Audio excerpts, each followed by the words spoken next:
Lakini pindi Adamu alipokuwa na chanzo kimoja cha sauti ya Mungu peke yake, aliweza kukaa vizuri sana kwenye bustani Edeni. Aliweza kwenda vizuri sana kwenye bustani Edeni, maana alikuwa na chanzo kimoja tu cha sauti, ambayo hiyo chanzo cha hiyo sauti ndani yake imebeba uzima, ndani yake imebeba maisha marefu, ndani yake imebeba furaha na amani. Wala hakuwa na shida ya kukaa na Mungu na kuongea. Wakati wote unapobadilisha chanzo cha sauti yako unaosikiliza, hiyo chanzo kingine kinakutoa katika mazingira uliokuwa salama, inakutoa.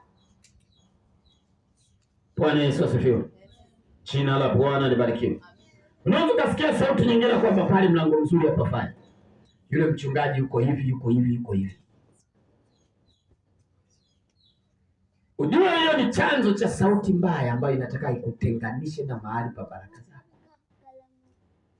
Utasikiliza, utapewa mlolongo na adui anapokuja amejipanga. Kwani Adamu alipomweleza Hawa, alimweleza akamwambia, sikiliza, ukila haya matunda utafanana na Mungu, utakuwa hivi, Mungu amewazuia, maana ukila matunda utakuwa kama yeye.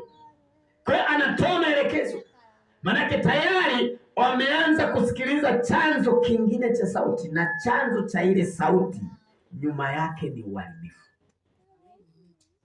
Na punde walipoisikiliza na kuifuata, walijikuta wanakuwa uchi ghafla. Wakajiona wako watupu. Ghafla wakaanza kuwa na uhitaji, wakaanza kutafuta mavazi, wakati kabla ya hapo walikuwa hawana uhitaji wa mavazi ya aina yote.